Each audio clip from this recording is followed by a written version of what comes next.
Par leur parcours, par leurs actions ou par leurs écrits, ils gagnent à être davantage connus et écoutés. Tout au long de cette saison, ils vont nous permettre de mieux comprendre les enjeux actuels de notre société et les défis de demain. Europe 1 les met en avant et je suis ravie d'accueillir ce soir Isabelle Dignocourt. Bonsoir. Bonsoir. Vous êtes professeur de lettres classiques. Vous enseignez depuis plus de 20 ans avec toujours la même passion de la transmission aux élèves. Et si cette passion est intacte, eh bien, cela ne vous empêche pas de porter un regard dur et même virulent sur l'évolution des méthodes d'enseignement. Votre expérience ce soir à la veille, bien sûr, de la rentrée demain est précieuse. Vous avez écrit un livre intitulé L'éducation nationale, une machine à broyer. Comment sauver nos enfants? Vous nous le direz tout à l'heure. Bienvenue à vous. Avec nous également ce soir, c'est un jeune citoyen engagé. Il fait partie de ceux qui sont encore, oui, il y en a, passionnés, mais vraiment par la politique et le débat public. Jad Zahab, bonsoir. Bonsoir. Il a écrit, tenez-vous bien, son premier livre à l'âge de 16 ans, Chronique d'une France en campagne, et puis il a enchaîné avec d'autres ouvrages. En 2014, il a créé une association appelée le Parlement des étudiants, une sorte de caisse de résonance pour faire entendre les aspirations et revendications des jeunes citoyens, pas seulement d'ailleurs sur les sujets de l'école ou de l'éducation, mais sur tous les thèmes qui touchent au débat politique. Voilà, merci à tous les deux d'être avec nous ce soir. L'occasion pour nous de découvrir vos parcours et votre vision sur les sujets qui rythment l'actualité. Les pépites d'Europe 1. Et l'un des sujets majeurs, évidemment, qui rythme l'actualité, on va démarrer ensemble. Isabelle Dignocourt, c'est la rentrée. Tout d'abord, est-ce que la professeure que vous êtes, malgré tout ce que vous dénoncez dans votre livre, est heureuse de faire sa rentrée demain? Bien sûr. Tout se passe bien? De retrouver mes élèves, oui, bien sûr. C'est le plus important, C'est le ce qui est lien le plus avec important. les élèves? Bien sûr. Qu'est-ce qu'on pourrait leur dire pour ceux qui vont reprendre le chemin de l'école demain? Sur quoi est-ce qu'il faut insister? La passion, Qu'est-ce que la vous dites à curiosité. vos enfants? Oui, mais je dis à mes enfants, carpe diem. Carpe diem, tiens Oui. donc. Je leur dis pas bon courage quand ils arrivent le matin, quand ils partent le matin pour l'école. Je leur dis profitez. Même dans les moments les plus difficiles, il y a toujours quelque chose de bon à prendre. Et l'école, effectivement, n'est pas toujours sans doute un moment facile pour les enfants. Mais il y a toujours quelque chose de bon à prendre. C'est ce que j'essaie de transmettre à mes élèves. C'est ce que je crois vos parents vous ont aussi C'est ce que mes transmis. parents m'ont transmis. Vous effectuez, Isabelle Dignocourt, votre 26e rentrée et vous écrivez « Avant, j'étais professeur ». Mais pourquoi vous utilisez le passé? Parce que au fur et à mesure des réformes, j'ai de plus en plus le sentiment qu'on me demande d'être une animatrice, qu'on me demande, oui, d'animer des choses et non plus de transmettre des connaissances et des savoirs. Je suis professeur de lettres classiques, donc professeur de latin. On reproche à cette matière d'être poussiéreuse, d'être démodée. On me dit que les enfants ne peuvent plus être intéressés par l'Antiquité. Et au jour le jour, moi, je découvre toujours des enfants qui sont passionnés, qui ont envie d'apprendre et de découvrir, que ce soit le latin ou même le grec ancien. Votre livre, c'est je vais le préciser, un véritable réquisitoire, mais aussi, c'est important, un cri du cœur. Un cri de colère, mais avec beaucoup de cœur en tous les cas. Un cri de colère, oui, c'est certain, parce que quand je vois ce qu'on nous fait faire quelquefois, les réformes qui viennent de là-haut, on se demande si on marche pas sur la tête. Mais le cœur, oui, le cœur y est toujours, parce que au bout de 26 ans, je suis toujours effectivement heureuse d'être avec mes élèves et de leur transmettre encore ce que je peux leur transmettre. On va évidemment développer votre cri de colère sur différents sujets importants qui nous concernent tous. Jad Zahab, qui est avec nous, est un citoyen engagé qui vous écoute avec attention, qui est cofondateur du Parlement des étudiants. Pour que les jeunes se saisissent aussi du débat public et politique, Jad Zahab, la question de l'école est centrale. Quelle est votre vision de l'école? Est-ce que vous en parlez avec les autres étudiants quand vous animez ce genre de session dans votre Parlement aujourd'hui?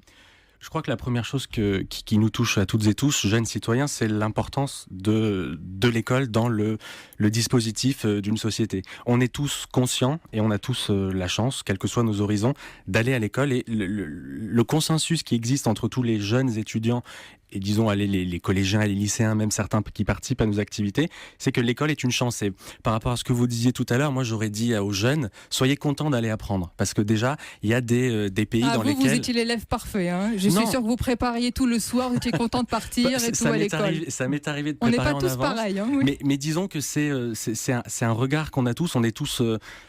on saisit la chance qu'on a d'aller à l'école seulement plus tard. C'est vrai que parfois c'est compliqué de mettre le réveil à 6h30 ou même un peu plus tôt. Mais au final, on s'en rend compte et le consensus qu'on fait, c'est que l'école est au cœur du dispositif et parfois elle a tendance à être instrumentalisée par l'idéologie politicienne. Je crois qu'on en a tous marre des débats 4 jours et demi, des débats sur la méthode syllabique, la méthode globale, des débats sur, disons, l'immersion de l'idéologie politicienne, la question de l'arabe, l'enseignement des langues d'origine, la récupération que certains partis peuvent en faire.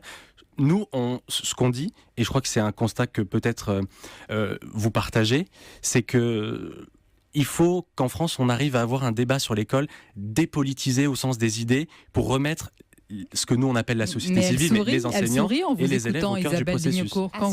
Assurément. Mais à tout point de vue, moi, on me reproche d'avoir une position un peu droitière parce que. C'est quoi une position droitière ? Je suis une réac.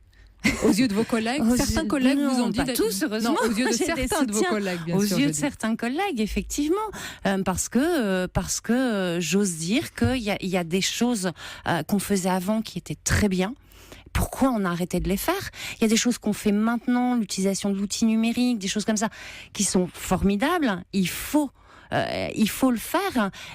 Mais si on a le malheur de dire qu'on voudrait revenir à un peu de bon sens, qu'on voudrait revenir à un apprentissage des fondamentaux, parce que ça nous semble, nous, professeurs, essentiel, on est vite taxé, effectivement, de réac, voire de fachos. C'est arrivé aussi. Et du coup, oui, on est un certain nombre à vouloir ce débat dépolitisé complètement. D'ailleurs, dans mon ouvrage, je propose, de manière un peu amusante, le Grenelle de la rue de Grenelle. Oui. Voilà, on a fait un Grenelle de l'environnement. Si on pouvait être capable de se mettre, c'est ironique, oui, mais bon, en même temps, il y a une vraie volonté que ça arrive. Si on était capable de se mettre tous autour d'une table, quels que soient les horizons, quels que soient politiques, et je dirais aussi entre les enseignants, les parents, on a tous notre rôle à jouer, qu'on nous laisse jouer notre rôle. Ça, Isabelle Lignocco, quand nous on vous entend ce soir, on se dit c'est pas possible, on marche sur la tête. C'est-à-dire que ceux qui ont l'expérience, comme vous, on ne les réunit pas, on ne les écoute pas ? Non. Est-ce que ça va changer selon vous ? Est-ce que c'est en train de changer ? J'espère. Vous entendez toutes les louanges, j'allais dire l'accompagnement que l'on fait à Monsieur Jean-Michel Blanquer, le nouveau ministre de l'Éducation. Est-ce que vous êtes aussi élogieuse à son égard que d'autres commentaires qu'on entend ici et là ? Alors pour l'instant, j'ai entendu. Là vous hésitez, vous attendez. Ben voilà, exactement. J'ai entendu beaucoup de paroles. J'ai entendu des choses qui m'ont rassurée, qui m'ont donné de l'espoir. Maintenant, j'attends des actes. Quelle a été la réforme de trop, selon vous, la goutte d'eau qui a fait déborder le vase et qui a été à l'origine de votre livre, de votre cri de colère ? La réforme du collège. La réforme du collège et la manière dont elle a été présentée médiatiquement, c'est-à-dire une réforme la plus égalitaire qui pouvait exister. C'est-à-dire qu'on mettait tout à plat et toutes les inégalités qu'on voyait dans l'école allaient disparaître. C'est comme ça qu'on a fait disparaître, on a voulu faire disparaître l'enseignement des langues anciennes, la bilangue, les classes euro, et un dispositif dont on a très très peu parlé dans ce débat, qui était formidable, qui s'adressait aux élèves en difficulté, notamment c'est la découverte professionnelle 3 heures. Bien sûr, je reste un moment sur la langue. Vous dites que pour être capable de bien réfléchir, il faut être capable de construire la langue. C'est évidemment essentiel, ça nous paraît logique quand vous dites cela. Oui, ça nous paraît... Et ça ne l'est pas au quotidien pour vous. Au quotidien, ça ne l'est pas. Le latin est la langue mère, la langue à l'origine de la nôtre. Et quand on arrive à comprendre l'étymologie d'un mot, on arrive à le construire et on arrive aussi à construire sa pensée autour de ce mot. Mais on y arrive aussi de manière très simple par rapport à l'orthographe. J'ai travaillé pendant des années sur des établissements de quartiers populaires à Roubaix ou Tourcoing, où je faisais concrètement avec mes élèves davantage d'étymologie et d'histoire que de latin, comme on peut encore en avoir l'idée d'il y a 20 ou 30 ans. J'apprenais à mes élèves pourquoi on écrit un corse et ORPS extrêmement compliqué. Et vous appreniez le bon sens. Vous allez continuer à faire demain et vous allez nous l'expliquer encore ce soir. Exactement. Restez avec nous. Vous êtes ce qu'on appelle les pépites d'Europe 1. C'est une nouvelle émission. Europe 1 met en avant celles et ceux qui créent, qui imaginent, qui innovent, qui ont aussi des cris et des coups de gueule et de colère comme vous. On vous retrouve dans quelques instants. Autour de moi ce soir, Isabelle Lignecourt, professeure de lettres classiques. Elle nous fait partager son expérience de l'enseignement, de l'approche des élèves. Et puis Jad Zahab, jeune citoyen engagé, fondateur du Parlement des étudiants. Justement, Jad Zahab, est-ce que vous pouvez nous présenter cette initiative ? Qu'est-ce que le Parlement des étudiants et comment en avez-vous eu l'idée ? Alors, le Parlement des étudiants, il est né d'un constat simple. C'était en 2014, donc 2 ans après les élections législatives de 2012. Donc, juin 2012, plus de 50% des 18-25 ans ne sont pas allés voter. C'est un constat qui nous a tous interpellés. Le constat s'est reproduit, d'ailleurs, il y a quelques mois, dernière législative, c'était plus de 55%.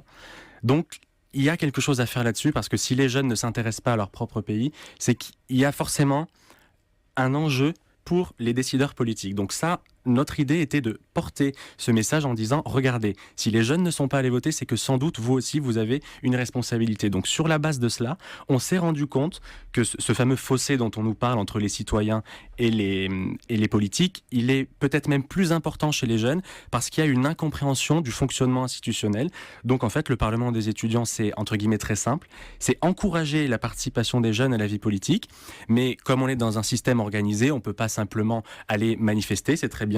Il y a des codes, il y a des règles dans le fonctionnement, donc c'est encourager la participation et expliquer les institutions parce qu'on part du principe... Mais comme un véritable parlement, vous avez, j'allais dire, institué une sorte d'hémicycle où vous êtes installé avec des étudiants autour de vous, il y a un ordre du jour, c'est bien cela ? Voilà, c'est ça. En fait, on est implanté dans 15 villes en France métropolitaine et en Outre-mer. Et l'idée est qu'en fait, les jeunes, donc ça va de 15, et je veux froisser personne, jusqu'à 28, 30 ans. Ça y est, vous avez froissé quelqu'un déjà ici présent, merci, mais continuez. Disons que l'idée, c'est que ces jeunes se réunissent et au fur et à mesure de l'actualité, ils choisissent un thème et donc ils sont répartis dans des groupes avec un dépôt d'amendements, un dépôt de textes, on échange et donc en fait, pendant qu'on exprime ces idées, on se met à la place de l'élu. Et le constat qu'on a fait, on a beaucoup travaillé avec Claude Bartholone, l'ancien président de l'Assemblée nationale, c'est qu'à partir du moment où on se met à la place de l'élu, on comprend son quotidien et donc peut-être que ce fossé-là tend à se réduire. Qu'est-ce que le professeur Isabelle Lignecourt pense de cette initiative de Jad Zahab ? Mais je trouve ça formidable parce qu'effectivement, le fait de faire connaître peut amener à comprendre davantage et à s'intéresser davantage. C'est aussi un peu le but de mon livre, faire connaître de l'intérieur. Exactement, de l'intérieur. Et est-ce que les étudiants qui sont dans votre parlement, Jad Zahab, est-ce qu'ils viennent de partout ? Parce qu'on peut aussi se dire, vous avez fait quel cursus universitaire ? Alors moi, j'ai eu la chance de pouvoir faire une classe prépa puis d'intégrer une grande école. Ça n'est pas le cas de tout le monde et on en a bien conscience. Et pour tout vous dire, cette association, elle est née le jour où on est venu nous voir et on nous a dit « Oui, mais moi, je suis ni à HEC ni à Sciences Po, est-ce que je peux participer ?» Et c'est là qu'on s'est dit que nous devions ancrer nos efforts sur une idée très simple. Notre légitimité, c'est notre citoyenneté. C'est-à-dire que il y a dans l'école, et l'école est sans doute aussi responsable, c'est pour ça qu'il faut l'améliorer, j'espère que Jean-Michel Blanquer sera à la hauteur des enjeux, il y a une certaine autocensure que des jeunes intègrent. Moi, je suis pas légitime, ou alors parce que moi, je suis dans une filière professionnelle. Pourquoi ? Voilà, tout ça, c'est des mécanismes d'autocensure que nous, on veut dépasser. Donc, une autre action, par exemple, qu'on mène, c'est qu'on fait visiter l'Assemblée nationale, le Sénat, le Conseil constitutionnel et le Conseil d'État. Ça peut paraître très simple, mais à partir du moment où on y va, on met les pieds dans cet endroit qu'on voit à la télé, on se rend compte qu'il est vrai, qu'il existe et surtout qu'il nous appartient.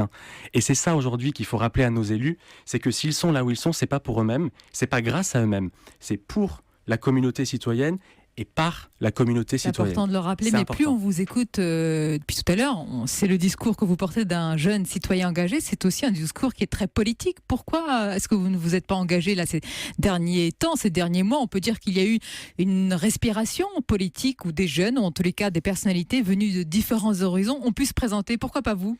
Vous savez, nous, on n'a pas attendu Emmanuel Macron pour mettre en avant la société civile. C'est ce que nous, on appelle la société civile, c'est les associations culturelles dans les quartiers, c'est les associations de langue, de théâtre, d'échange. Et tout ça, nous, on y croit au Parlement des étudiants parce qu'on est, évidemment, on ne travaille pas pour nous-mêmes. Et surtout, on est intégré dans un réseau associatif qui fait qu'on est amené à travailler. Et en fait, j'allais vous dire, oui, sans doute, j'ai pas fait la campagne d'un candidat, mais l'engagement associatif est un engagement politique, et j'allais dire même peut-être un peu plus noble, parce que, alors évidemment, l'engagement partisan est extrêmement important. On a un clivage, quoique certains diront qu'il a disparu. Mais vous placez au-dessus quand même l'engagement associatif. On ne défend pas un camp politique. Nous, on défend une idée qui est de dire, si vous voulez vous engager, allez-y, que ce soit à la France Insoumise, que ce soit chez les Républicains, que ce soit au Front National ou dans une association, parce que, croyez-moi, on accomplit des choses quand on est dans une association, et le jeune fils d'immigré que je suis, donc né en France mais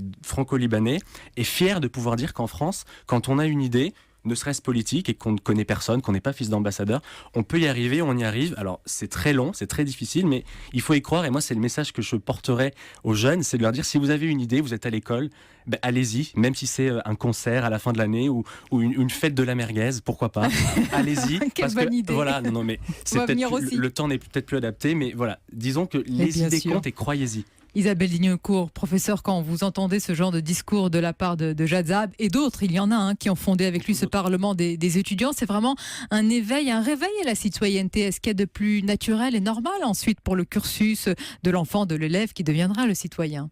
Oui, et c'est vrai que cet investissement dans l'associatif, j'y crois énormément, parce qu'effectivement, c'est un retour à l'étymologie du mot politique. Aujourd'hui, on parle de politiciens, souvent avec un regard un peu péjoratif de la chose politique. Étymologiquement, la politique, c'est s'occuper de la cité. Et ça n'est pas effectivement l'idéologie ou le dogmatisme de droite, de gauche ou d'ailleurs. Ça fait 2 fois que vous répétez le mot idéologie. On voit que ça vous a marqué. Ce sont je vais pas viser un quinquennat en particulier, mais ce sont des précédents quinquennats qui ont été marqués du sceau de cette idéologie, selon vous? Oui. C'est ce que j'ai découvert. C'est ce que j'ai découvert en faisant des recherches pour mon ouvrage. Je ne m'attendais pas. Ça faisait des années, effectivement, que j'étais pas très à l'aise avec les formations que je pouvais recevoir ou les choses que je pouvais lire et qu'on voulait me faire éventuellement.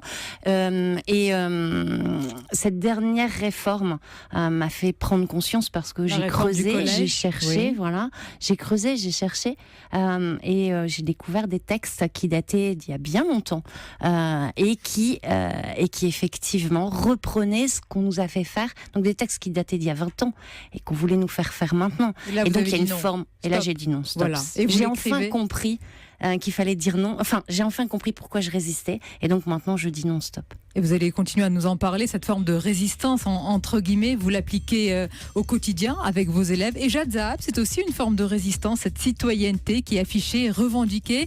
Je rappelle à nos auditeurs qu'ils peuvent réagir avec le hashtag Les Pépites si vous avez des idées d'invités que vous souhaitez entendre sur leur parcours, leurs actions, leurs leçons de vie. Bien, Europe 1 leur donne la parole. N'hésitez pas à nous les suggérer. À tout de suite. Avec nous ce soir, un jeune citoyen engagé, auteur, cofondateur du Parlement des étudiants, Jad Zahab, et Isabelle Lignecourt, professeure de lettres classiques. Elle enseigne depuis plus de 20 ans. Tiens d'ailleurs, est-ce que vous vous souvenez, Isabelle Lignecourt, des premiers temps lorsque vous étiez enseignante? Et si je vous demandais une comparaison de cette époque et de celle-ci, là, aujourd'hui, qu'est-ce qui a le plus changé? Qu'est-ce qui a le plus évolué selon vous? Tout de suite, comme ça, le nombre d'heures que je passe avec mes élèves. Ça a été vraiment quelque chose de flagrant. J'ai démarré ma carrière avec des 6e, j'avais 6 heures de français par semaine. Et aujourd'hui 4h30. Gros changement. Voilà, et puis on nous dit on va toujours faire mieux avec moins. Et ceux qui nous écoutent ce soir depuis tout à l'heure et qui écoutent ce que vous dites et sûrement partagent quand même beaucoup de vos cris de colère, est-ce qu'on n'a pas l'impression que vous dites aussi « Ah, c'était mieux avant » Est-ce qu'il n'y a pas un petit peu une vision teintée de nostalgie de votre part? Il y a des choses qui étaient, c'est ce que je disais tout à l'heure, il y a des choses qui étaient effectivement meilleures avant. Et quand on voit aujourd'hui les difficultés de nos élèves, nous faire croire qu'avec 4h30 par semaine de français, on va faire aussi bien que quand on en avait 6, quelle que soit la vitesse à laquelle va la société, quel que soit ce que peut nous offrir en allant plus vite des outils numériques, un enfant mettra toujours le même temps à apprendre les choses. Parce que vous vous décrivez comme une fille de l'école d'avant. Oui. Alors l'école d'avant, c'est celle qui m'a permis de réussir. Et je suis convaincue aujourd'hui, moi je suis une fille d'ouvrière, mon papa est allé à l'usine à 12 ans, ma maman à 14 ans. Ma grand-mère est d'origine italienne, donc je suis aussi une petite fille d'émigrés. Et j'ai le sentiment qu'aujourd'hui, il y a moins de facilité pour ces enfants-là. Et ça n'est pas qu'un sentiment, parce que j'ai travaillé aussi pendant 20-25 ans dans des établissements de Roubaix, Tourcoing, et j'ai vu la difficulté de mes élèves pour s'en sortir. Difficulté que moi, j'ai ressentie moins fort 20-25 ans avant. Alors certes, il y a toujours effectivement des jeunes qui s'en sortent, et tant mieux, et heureusement, mais je pense qu'aujourd'hui, c'est de plus en plus difficile pour eux. Et je me battrai pour que ça change. Qu'est-ce qu'il faudrait pour rétablir la confiance des élèves, des parents, des enseignants? La confiance, c'est vrai que c'est un mot, et on l'entend beaucoup. Oui. On l'entend beaucoup, effectivement, même de Jean-Michel Blanquer, il a parlé effectivement l'école de la confiance. L'école de la confiance, il faut la rétablir, peut-être aussi la rétablir vis-à-vis des enseignants et des professeurs. C'est un autre aspect aussi de mon livre. Nous sommes nombreux à être dans une grande souffrance par rapport à l'image qu'on a de nous et par rapport à nos institutions, notre hiérarchie. Moi, j'ai la chance de travailler dans un établissement où ça se passe très bien avec ma hiérarchie. C'est pas le cas partout. Le regard aussi que l'on pose sur nous, enseignants. On ne travaille que 18 heures par semaine. On est toujours en vacances. D'abord, les vacances, on va penser à les réduire parce que elles sont trop longues. Et Isabelle Lignecourt, il y a ces idées reçues qui parfois, pour certains, ne sont pas, mais ce sont des idées reçues. Et puis, il y a plus grave, la violence au quotidien que certains de vos confrères subissent aussi. Il faut en parler. J'espère. Pas vous, peut-être pas dans votre parcours, mais c'est important. Vous décrivez une réalité. Jad Zahab, je dis depuis tout à l'heure, jeune citoyen engagé. Quel âge avez-vous, si je peux me permettre? J'ai 23 ans. 23 ans, ça reste jeune, hein, dans votre fourchette, moins de 28 ans. Qu'est-ce que vous pensez de ce que vient de dire Isabelle Lignecourt sur l'image des professeurs qu'on a aujourd'hui? Je suis assez d'accord. Et ce qui était évoqué à l'instant, on peut le lier au fait qu'il y a une crise de vocation chez les enseignants. C'est qu'il y a des concours où il y a beaucoup plus de places disponibles pour enseigner que de candidats. Et donc tout ça, à mon avis, alors moi je me place plutôt du côté entre guillemets politique, au bon sens du terme, au sens d'agir, c'est que je crois qu'on réalise pas l'importance, pas assez en tout cas, l'importance de l'école, et on est dans un climat très très anxiogène, avec des attentats, avec des tensions dans la société, et je crois qu'on n'insiste pas assez sur l'importance de l'école, sur l'importance de ce lieu où tous les jeunes Françaises et Français se rassemblent et peuvent faire société. Et ça n'apparaît pas assez. Et une des propositions qu'on peut faire, vous parlez tout à l'heure des outils du numérique, je crois que c'est très important que, par exemple, notre génération, qui est la génération Y, enfin je ne sais plus exactement la lettre, mais qu'on puisse, que l'école, de manière générale, puisse apprendre aux jeunes à se servir d'Internet. C'est un enjeu, parce que ça pourrait éviter, par exemple, certaines dérives quand on est tout seul, etc. Pourquoi pas aussi, c'était une autre proposition dans mon dernier livre, je l'ai casé, sur, par exemple, des cours de théologie à l'école. Est-ce que, alors c'est une proposition qui fait polémique, mais... Ah ça, vous allez avoir beaucoup de réactions. Est-ce que c'est pas le rôle de l'État d'aider les jeunes, d'encadrer les jeunes, peut-être. De ne pas les laisser seuls face à Internet. Isabelle Lignecourt, professeur, c'est intéressant de réagir. Alors, c'était l'école au sens général, pas que le collège, disons-le. Voilà, un jeune citoyen engagé qui fait des propositions. Certaines sont consensuelles, d'autres beaucoup moins. Qu'est-ce qu'il faut en penser? Est-ce qu'il faut aller jusque-là, encadrer l'élève, même, j'allais dire, dans sa pensée aujourd'hui? Lui donner la connaissance. C'est extrêmement important. Et c'est ça, quand on parle de cours de théologie, on peut parler de cours d'histoire des religions. Exactement. Moi, je fais, et c'est pour ça que je suis passionnée par ma matière, parce que, effectivement, je fais de la langue, mais je fais aussi de la civilisation, et je fais l'histoire des religions. Les élèves adorent les dieux romains, les dieux grecs, mais mon programme va jusqu'à la naissance du christianisme. Et donc, vaste programme. Mais oui, et donc j'ai l'occasion, justement, d'aborder tous ces sujets qui sont difficiles, mais le fait de les aborder par rapport à l'Antiquité enlève aussi toute cette anxiété par rapport aux événements récents, modernes, ce qui fait que j'arrive à les aborder beaucoup plus facilement avec mes élèves que des professeurs d'histoire-géographie, par exemple, où on est beaucoup plus dans le contemporain. Moi, je le voyais sur Roubaix et sur Tourcoing. J'avais jamais de soucis avec mes élèves quand j'abordais le sujet de la religion dans mes cours de latin et de grec. Mes collègues d'histoire-géographie avaient le problème quand ils abordaient le même sujet. Je voudrais parler de vos collègues. Quand vous croisez les autres professeurs, vous qui avez écrit ce livre intitulé « L'éducation nationale, une machine à broyer, comment sauver nos enfants », vous avez quand même couché sur papier beaucoup de leurs angoisses aussi, ce qu'ils vivent au quotidien. Est-ce que certains vous disent merci? Oui, beaucoup. C'est un retour que j'ai là depuis une quinzaine de jours, qui me fait du bien par rapport à d'autres choses que je peux lire, de remerciements par rapport au fait que je témoigne d'une réalité qu'on ne veut pas forcément voir, mais qui est là et qui est présente. Et à la fois de cette réalité qui peut ne pas être très agréable, mais en même temps de cette passion, de cet amour qu'on a de notre métier. Il y a une question classique que l'on pose toujours. Est-ce que vous avez envoyé votre livre, j'allais dire au ministre de l'Éducation nationale, parce que quand même ça s'adresse d'abord et surtout à lui, en tous les cas au pouvoir public qui sont en charge de notre école? Je crois savoir qu'il l'a reçu dernièrement. Ah, si vous croyez savoir, c'est qu'il vous a répondu, c'est qu'il y a eu un signe. Non. Mais on m'a dit qu'on lui avait transmis. Mais pour l'instant, je n'ai eu aucun retour. Jad Zahab, vous continuez au sein de votre Parlement des étudiants à parler notamment de l'école, de l'éducation. On arrive presque à la fin de cette émission. Je vais vous demander une sorte de conclusion en quelques mots. On vous a découvert ce soir, ou totalement découvert pour certains. Sur quoi souhaitez-vous insister compte tenu de votre parcours, de votre expérience, de vos écrits, Jad Zahab? On parle souvent du rêve américain, on en a beaucoup parlé avec Donald Trump. Moi, j'aimerais parler du rêve français. Parce qu'en fait, c'est sans excès de patriotisme, je crois qu'on n'insiste pas assez sur les opportunités que la France offre quand on y croit. Et moi, je suis très reconnaissant à ce pays, donc je suis né ici, je suis la première génération, je suis très reconnaissant à ce pays parce qu'il y a des opportunités. Alors ensuite, c'est sûr, il faut travailler, mais je crois que ce qu'il faut dire aux jeunes, ce que nous, on essaye de dire, c'est croyez-y, ayez des idées et surtout défendez-les, parce que il n'y a pas de plus belle chose que de s'engager pour des idées. Ça fait du bien aussi ce discours, Isabelle Lignocourt. Bien sûr qu'il y a les difficultés de l'école, mais on va retenir cette conclusion pour terminer. Oui, bien sûr, et puis que nos jeunes rêvent.